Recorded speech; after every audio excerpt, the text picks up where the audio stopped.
One of the last things we'll talk about, and this gets back to you being a New Yorker.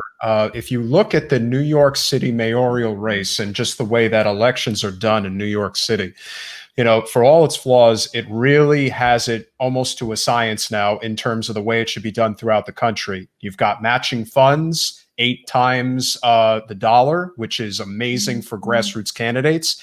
And they now have ranked choice voting, where you have the opportunity to really see who is fighting on your behalf for the issues that matter most to you. And even if, as you suggested, you can't get the whole loaf, you might be able to get something that's at least close to it by looking at the second and third or even fourth options. I really think expanding those ideas to other parts of the country, especially down here, I think would be very, very helpful. We almost passed jungle primaries with the ballot initiative last election. How would you feel about potentially something like that going forward, like ranked choice voting? And if there was a way to potentially have, as Andrew Yang, who's running for New York City mayor, has suggested, democracy dollars or an aid to having publicly financed elections? I'm very thankful that in 1996, my wife and I moved to Florida. I was born in Cuba, but I grew up in New York City, and I loved living in New York City. And a big part of me will always be proud of that upbringing. But Florida is a very different place. It's beautiful and it's open.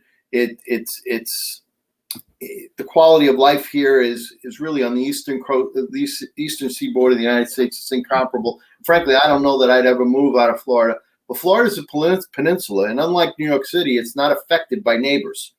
We are an island, essentially, and so people here, in order to adopt an idea, you have to convince them. You have to talk to them. There has to be, and we're also tough to talk to because we're not a pedestrian environment. People are in their cars. We chose to spread out rather than grow up, go vertical. So we're more like LA in that respect, and other places that are sort of sprawled out. So there are a lot of communications challenges that are involved. But I think Floridians also realize that somewhere we sort of realize that. There's very little, for example, in South Florida that's even 100 years old. We are pioneers here. We are in the first iteration of South Florida, and let's just take a second to celebrate who we are. If you take just on the numbers, Peter, think about this. If you take the population of Miami-Dade County and add Broward and add Palm Beach, okay, you've got over 6 million people. Wow. That is the second largest tri-county area on the eastern seaboard of the United States. New York City's number one. We're two.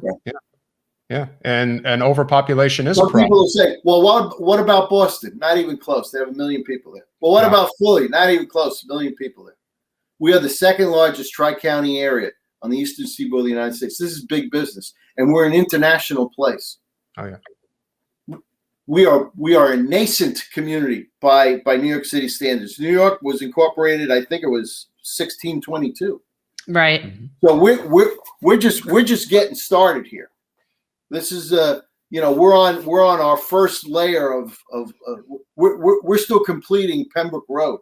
I remember when that kind of got big. My grandmother moved into Century Village when it was built, and I remember going with her to right now it's where the models used to be, and actually it was right by the original guard gate, which is now not the guard gate anymore. But so like I remember, I'm a second generation native. My dad was born in Miami, so I kind of remember how fast this has been for Pines. Like it's like in the universe, it's young.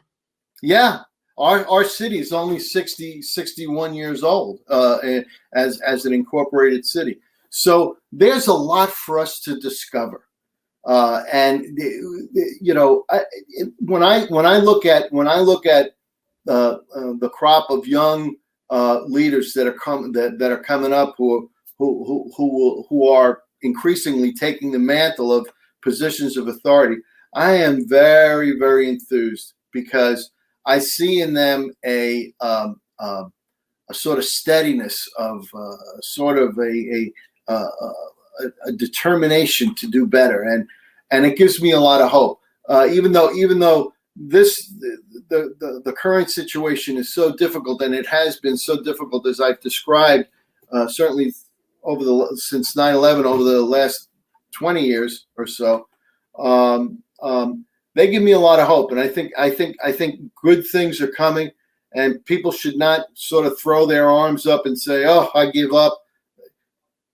These are the most exciting times, the most interesting times that we've ever had in a lot of different ways, and I am very, very optimistic about the future of our region, of our state, of our county, and ultimately of our country, because we've got very, very bright folks coming up, a lot brighter than we were in my time, and they have. Yeah, I've met your daughter. She's brighter. I've met your daughter. She's brighter. I could see it. Definitely brighter, and she has better tools. Thanks for watching. If you want to support our mission to transform politics into service, please like this video, subscribe, follow us on social media, and consider joining our Patreon, where you'll get early access to our interviews as well as other exclusive content. Links are in the description. Peace out.